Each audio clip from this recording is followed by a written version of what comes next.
Hi, I'm JJ. Welcome or welcome back. It's Tuesday, so it is Tag Tuesday. This one I was not tagged by, uh, or I wasn't as of filming this. That could have changed. I don't know. I'm filming in advance.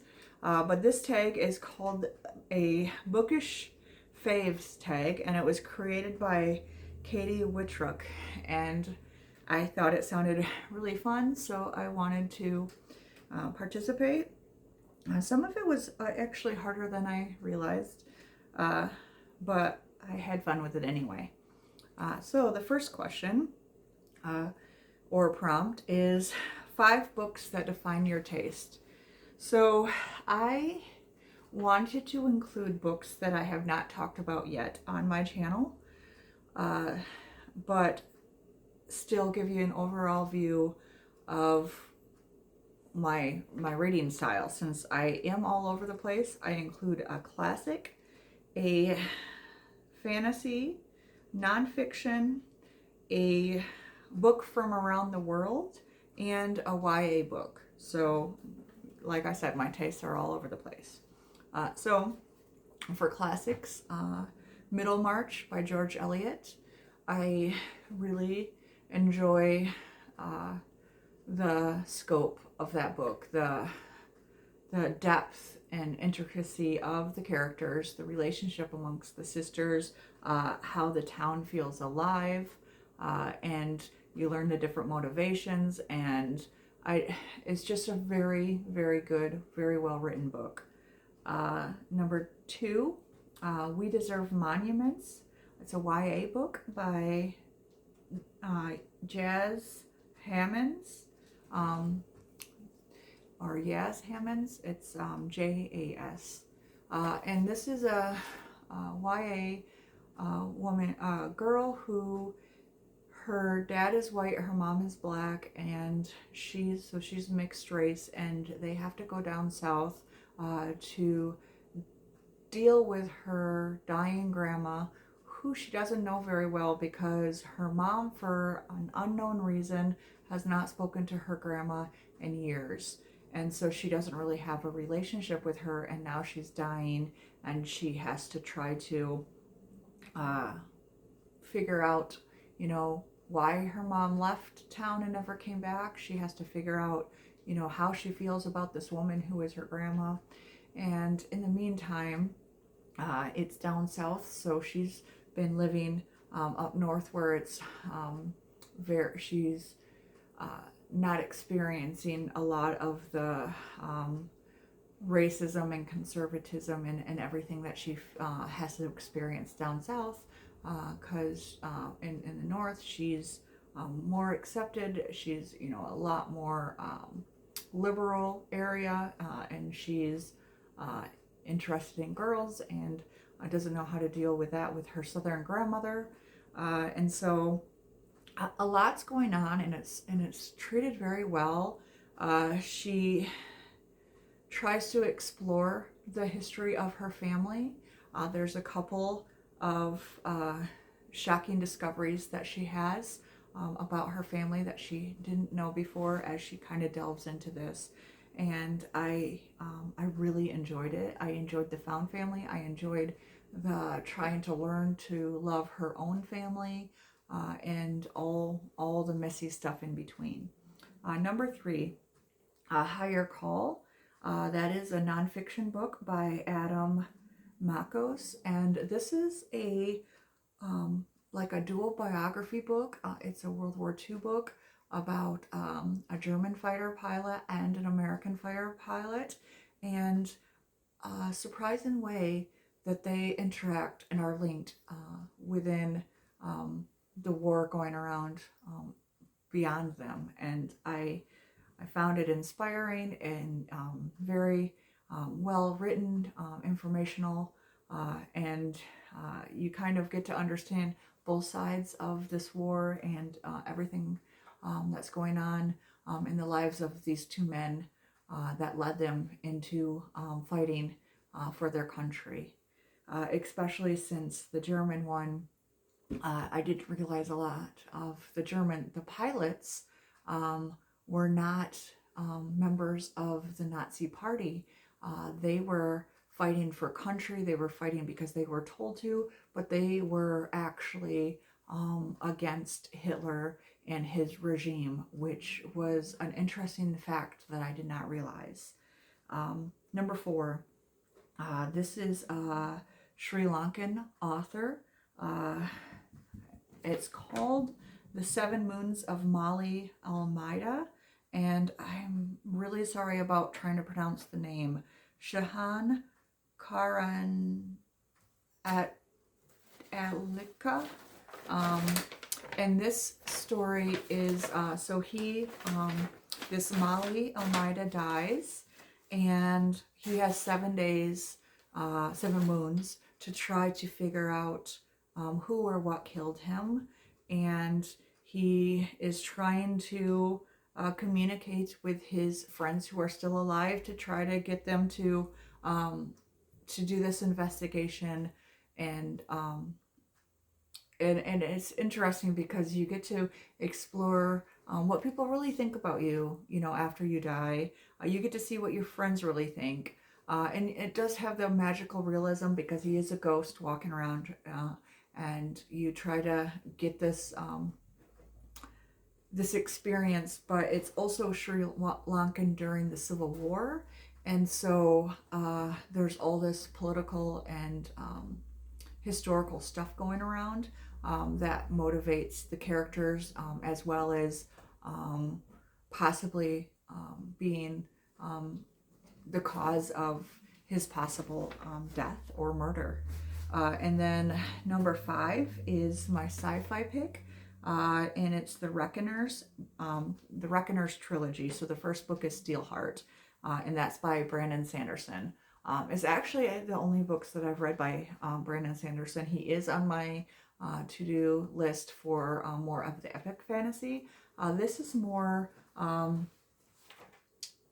almost sci-fi more than fantasy, but it deals with superheroes, and not so much superheroes, but super-powered villains and humans who are the good guys who are trying to stop these superpowered people who have all the power in the world, and they don't have anyone who can stop them. So it would be essentially if Superman came here with all the power of Krypton, and he didn't have a conscience. He wanted to use that power for greed and corruption and power himself. So it was an interesting take on the idea of heroes and villains. And I did like his writing style. It did make me want to read more, but I feel like this was also a good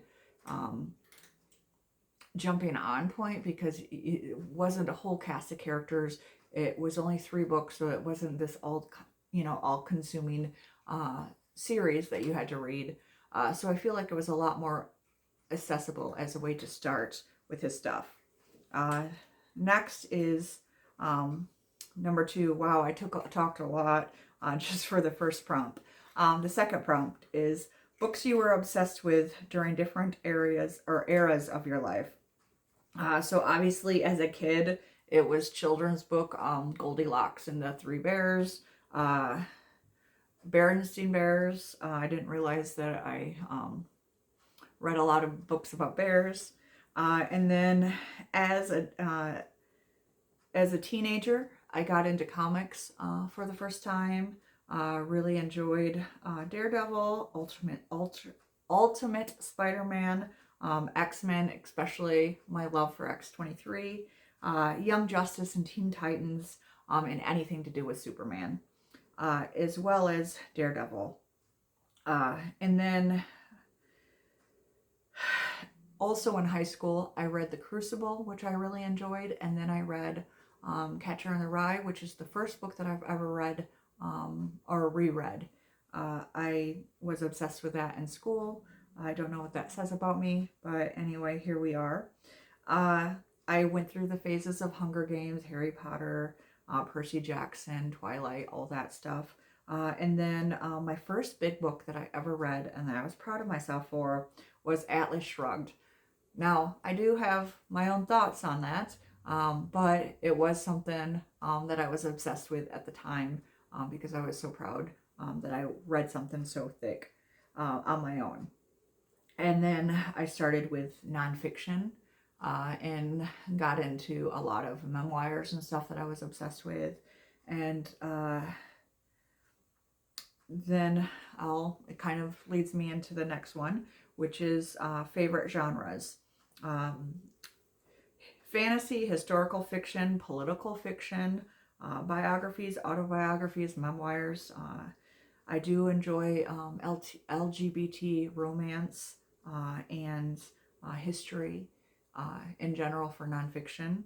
And if we're talking categories, I love the classics.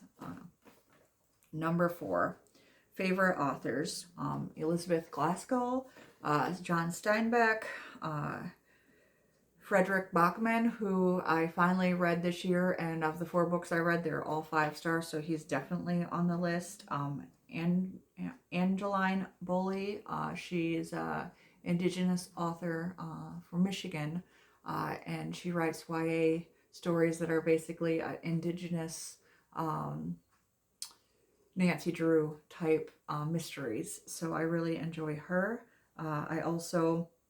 There's 2 queer writers that I enjoy, Ruby Landers and Ashley Herring Blake. I really love Alexander Dumas, Edith Wharton. I also really like Eric Maria Remarque, and I have found out that I enjoy this year Italo Calvino, and then I also like C.L. Clarke, who writes fantasy. Number 5, favorite forms of writing. I will read and consume any, but I do prefer holding the book in my hand, so physical copies are best. But I do also have to listen to audiobooks a lot these days since with my job and stuff, I'm not able to read it physically as much. Number 6, favorite book characters.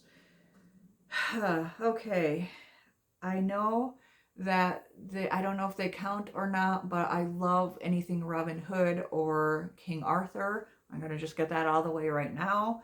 I also really liked Jo from Little Women. Obviously, Lizzie, Elizabeth Bennet from Pride and Prejudice. Dantes from Count of Monte Cristo. I mean, nobody can hold a grudge like that dude, and all respect for him, man. And then also Dantes Fountain from Firekeeper's Daughter, and then the book that follows that is The Sisters in the Wind, and those are by Angeline Boley. Gideon the Ninth from Gideon the Ninth. Kathy, the greatest villain from East of Eden. Benji from Beartown. Nikki from the Sword of Truth series. But I also loved Kaylin and Kara. So the women in the Sword of Truth, even though most of them were written very badly, I enjoyed them when I read them, decades ago. And Anna Karenina. Favorite series, Beartown, Magic of the Lost by C.L. Clarke. I love Cute Mutants, which is basically if the X-Men were in real life. Great found family, great just story overall. I really, really like that one. A Locked Tomb trilogy, or actually it's 4 books in that series. Burning Kingdoms trilogy, and A Dark and Hollow Star, which is another fantasy, just like Burning Kingdoms, but that's there's 4 in that series. Series that I'm most excited to finish, Locked Tomb has 1 remaining book, and The Echo Archives, the 3rd book comes out in 2026, so I'm really excited about that one. series that you're most excited to start. The Wolf Den trilogy. That is historical fiction set in Pompeii, where you follow a lot of people there, but specifically women in a brothel. And then there is another series, and I'm very sorry if I am butchering this, but it is Native American inspired mythology and dealing with colonization and all that stuff,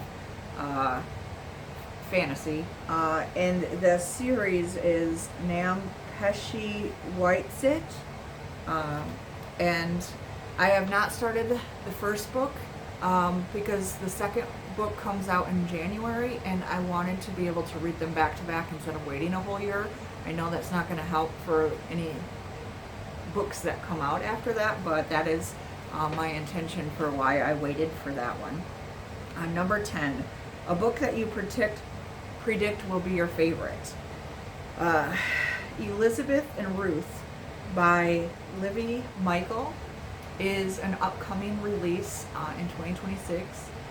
It is about Elizabeth Glasgow and her motivation, inspiration for the character of Ruth in the fantastic book Ruth. I just read that one, and it is one of my favorite books of the year.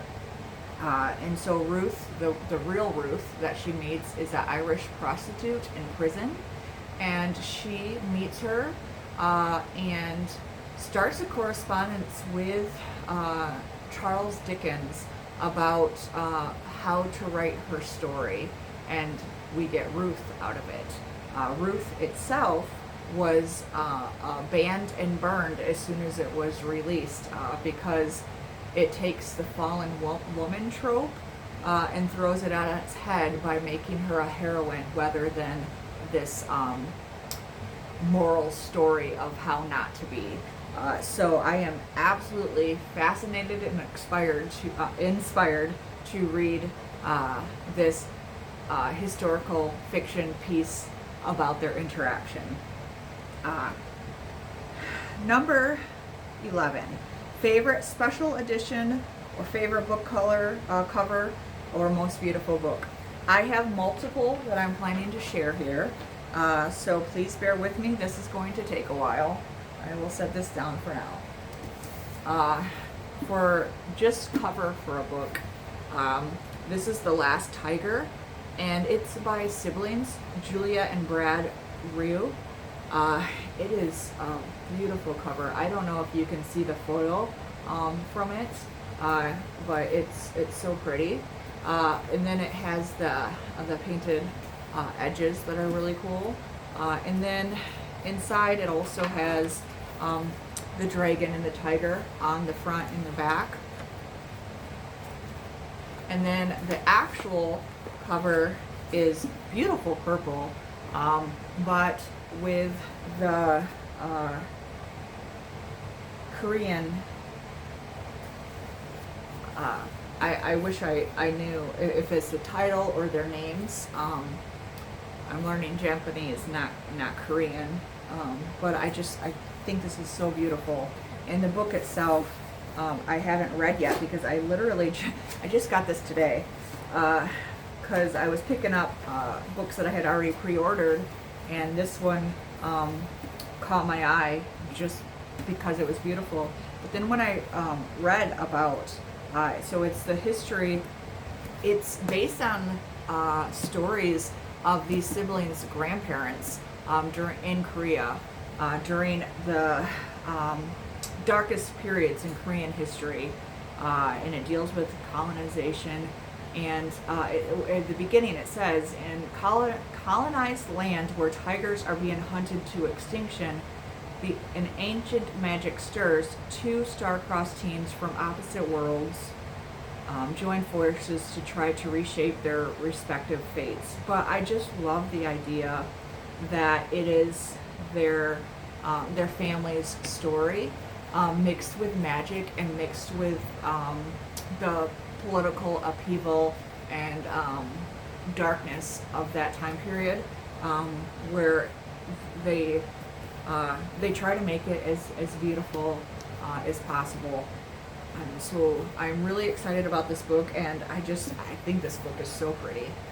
Uh, One of my favorites of the year to show off and to recommend to people is Carry On. It's poetry by young immigrants, and this was printed in Canada by a bunch of immigrants starting high school. And they would try to interview these kids and get them to understand that you're not like half Canadian and half wherever you're from, but now you're whole, two whole cultures that you get to embrace and to love. And I love that idea. And so they had these kids write poems of what being, hearing that meant to them, what being an immigrant means to them. And then the artist drew pictures of the moment that it clicked, that they weren't half of what they are, they were fully whole people with two cultures to celebrate now, or at least two cultures to celebrate. So I think it's such a beautiful book. The poetry is lovely. It features so many different countries, and just it's so good. I got it at a Detroit Book Fair this summer, and I love it. And the next ones I wanted to share are, since I was talking about art and beauty, and I love comic books, I wanted to show some of my favorite art in comics or comic collections. I really enjoy Jessica Cruz, who is a Green Lantern. She is a Green Lantern who works with Simon, who is a Muslim American in Michigan, and she is Hispanic and has PTSD, and when you start to meet her, agoraphobia. She won't even go outside, but now she has the Green Lantern ring, which is willpower, and her strength and her experience, and her journey to becoming a hero, and loving herself because she loves humanity and wants to help so much is so great. But in addition to that, the art in these, I just really love.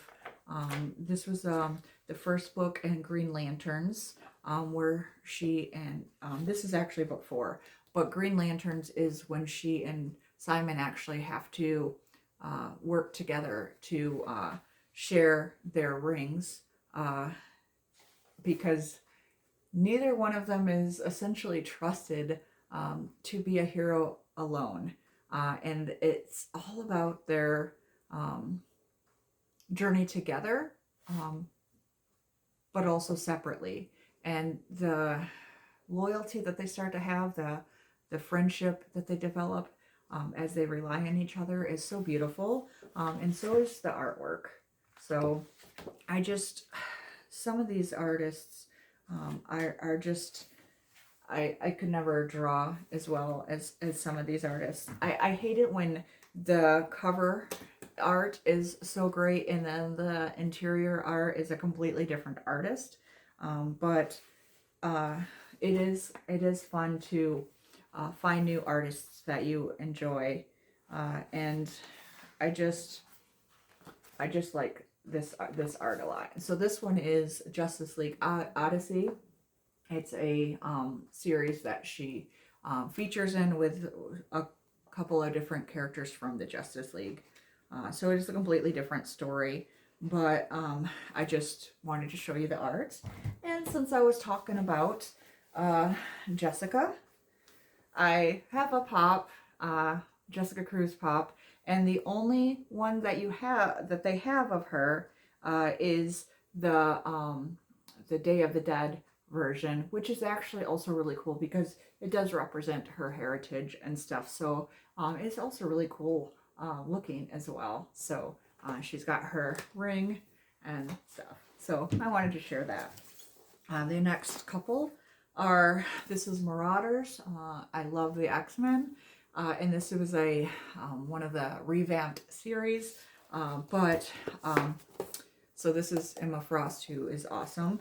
But this has, if anyone knows Kitty Pryde, she's Kate Pryde now, and she is a pirate, and it is absolutely awesome. The art in here was fantastic. This collection, this storyline was fascinating. I think you would need to know kind of what's going on in the great scheme of things within the X-Men universe, but I do just really enjoy the art in this series. Once they finished this arc, they got a new artist, and I had to like give up on it because it wasn't nearly as great as some of this art is. So if you know me at all, you know this picture with the daggers as me being a blacksmith. It's pretty fun. I do actually have a this Kate Pryde pop as well, but I did not grab that one. I should have, because I do have a pop for my next one, which is Laura Kinney. She was X-23. She's also Wolverine. This one's a bobblehead. It's kind of messed up because it's traveled a lot with me, so it's, you know, got its marks and dings, but Laura doesn't die, so she's good there. So I've already talked about how much I love X-23 in a lot of my videos. This is the collection. This is Tim Taylor, his entire collection for All New Wolverine. So she takes over the mantle. She is the clone of Wolverine. And so she takes over the mantle of Wolverine. And the art on her first solo series, which was X-23 Target, is some of my favorite art of all time. But I already shared that in a different video. So I just wanted to share a different video with the different art and stuff for this one. This one is still good art, but not nearly as fantastic as the art from X-23 Target. But anyway, those are my favorites of my collection, beautiful books or favorite editions. Number 12. If you could buy a book right now, what would you buy just for fun? I think I would buy the really cool collector's editions of some of my favorite books, especially when you get some of the classics and stuff. There's the painted ones for Jane Austen stuff. There's some really great foiled ones that they're redoing from a lot of popular series and stuff that look fantastic. There's great editions, beautiful editions of Lord of the Rings. Just some of the stuff that are my favorites that I would love to splurge on and get just the really great copy just to look at. I probably already have the copies to physically read, but just something to be like a pride and joy of my collection would be really fun. Number 3, favorite bookish merch you own or shops that you like. So I don't know if these pops would be considered a bookish merch because it's based on comic books. So I do have several different ones, especially a bunch of the X-Men. And I do have a like a whole collection of that. Maybe I'll show someday. But I also like bookmarks. I bought a few really pretty bookmarks from Carolyn Marie Reads. She has an Etsy shop, and I got some bookmarks from her. As far as shops that I like, I talk about it often. The children's, young adult, middle age bookstore that I really enjoy is Rolling Rabbit Books. It's very inclusive. It contains a lot. She does a lot of fun things for different. She has stuff out for Christmas now. Little stuff on the sidewalk where the kids can put their face and pose as, you know, elves and different Christmas themed things. And then she has like for Black History Month, Pride Month. I'm just trying to think of different events that I saw throughout the year. So that's just a really fun shop to support. And then another one that I really like, I did a few trips to Indianapolis over the past couple of years, and always have to make sure that I go to the different bookstores there. And my favorite one so far has been Loudmouth Books, and that has a lot of queer content. So for any identity that you can think of, really great queer woman-owned store. And I go every time I'm in Indianapolis. It is one of my favorite cities. Great food, great bookstores. They do have the Kurt Vonnegut library or museum that you can go to, and just a lot of different stuff. So that would be my answers for that. And then the last one is favorite creators. I don't know if that's like content creators, but I guess the ones that I interact with the most, that I would recommend to you checking out. I really enjoy my friendship and the content of Saracen Salute, as well as Angelina over at Books Do Things to Me. And those are the ones that I can think of the top of my head that I really enjoy. If I can think of any more, I will also list them down below. But thank you for bearing with me. I know this was a long video as I kind of got to geek out a little bit, but I really enjoyed this prompt, and I hope that you enjoyed it as well. Thank you, and have a great day.